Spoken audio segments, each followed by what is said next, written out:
And I realize that if any part of this story I'm going to tell you right now probably didn't happen exactly in the order, on the day, on the date, in the year that I'm going to tell you, none of you crazy motherfuckers would be here. You wouldn't have gotten in your cars and come in here. I wouldn't be up here with Tommy Lee and Vince Neil and Mick Mars. None of that would have happened. And that 100,000 chicks that we infected over the 30 years, that probably wouldn't have happened either. It's amazing what penicillin will do. So this is, let's do this. Let's all sit down together. And we're going to have a heart-to-heart. You sit down, I'm sitting down, you can sit down, you can do it. Keep the lights up, because I want to see everybody. All the way up there.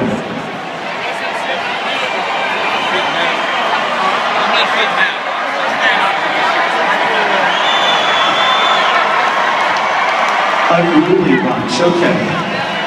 So this, see that girl right there? Everybody else is sitting down.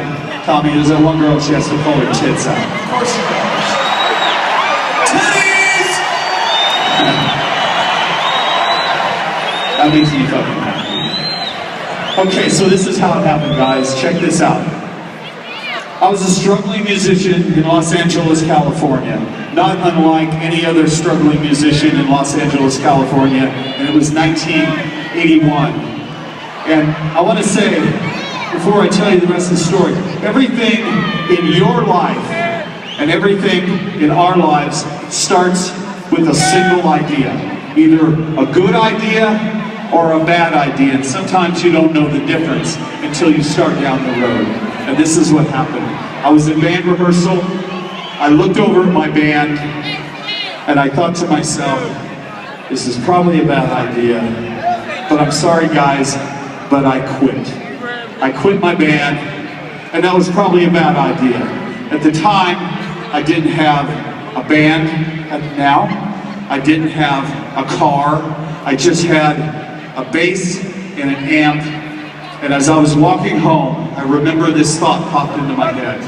I thought to myself, there has to be 3 other guys in Los Angeles that wants to reach into the fucking heart of the music industry, grab it by its throat, and kill that motherfucker. Just pull that heart out, rip the fucking heart out of it. Because at the time, in Los Angeles, it was all skinny hair, or skinny ties, and skinny hair too. Short hair, and it was called New Wave. We had the Knack, and we had the Go-Go's, and for a young, pissed off Niki Sixx, that shit wasn't gonna fly. So I was on a mission to find 3 other heathens. And for some reason, I have no reason to explain why it happened, I decided to go to Hollywood on a Thursday night to a club called the Starwood. I walked through the doors, and there he sat, behind his drums, beating the shit out of those fucking drums like there was no tomorrow.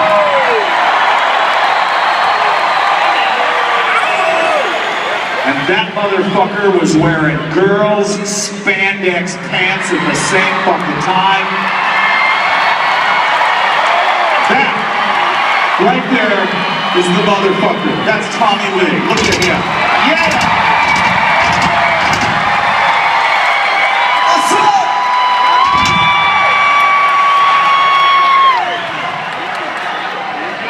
Okay, sit down. Story time's not over. So I went backstage, I think Tommy remembers this, and we sat on the floor, and we talked about what we loved, and that was fucking heavy metal. And we talked about how much we love fucking punk rock, and we talked about great music that came out of the 70s, like Queen, David Bowie, Slade, Sweet, Aerosmith. As a matter of fact, Alice fucking Cooper.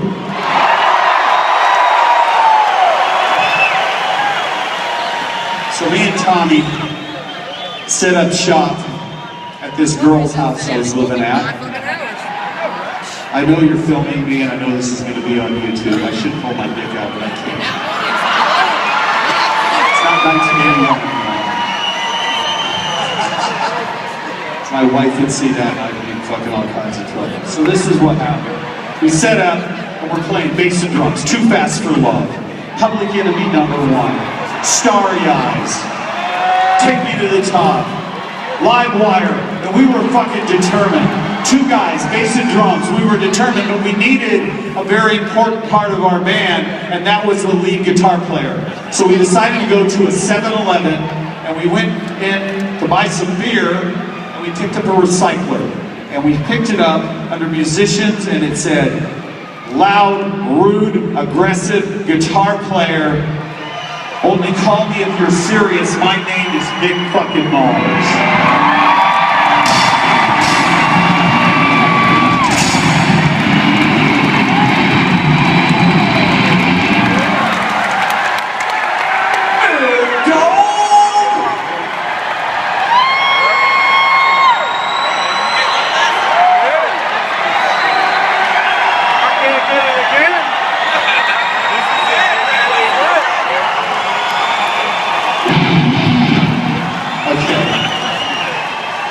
So to make a long story longer, we still were playing and we're fucking meaning it and we're fucking knowing that we got something different.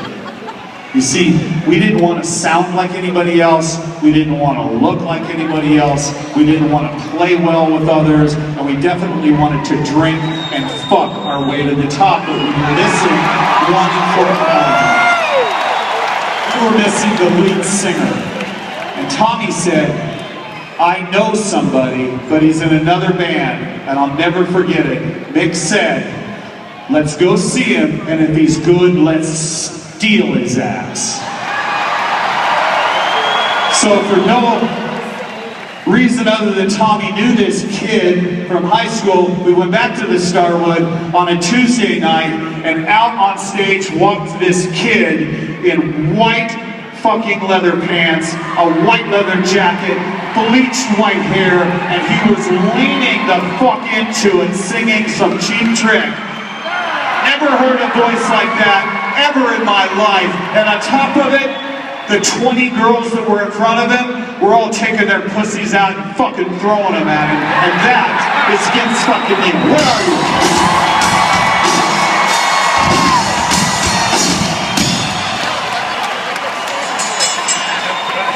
So we had a band. An idea turned into a band. We pooled our money together, $26 for one chance. One fucking day, we went to Burbank, California, we set up in a room, and we knew that if it didn't work, we were all gonna have to get day jobs, and this is what happened. This is why you're here, and this is why we're here. I handed Vince the lyrics to Live Wire, and he said, I got that. Mick picked up the guitar and started fucking shredding. Tommy started pounding on the drums. I picked up the bass. And at that exact moment, January 17th, 1981, Mötley Crüe was born.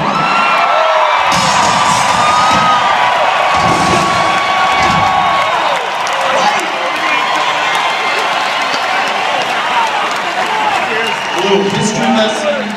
I want to say two things. One is we love you motherfuckers. And the other is, I swear to God that our music is gonna haunt you till the fucking day you die. Let's do it, guys.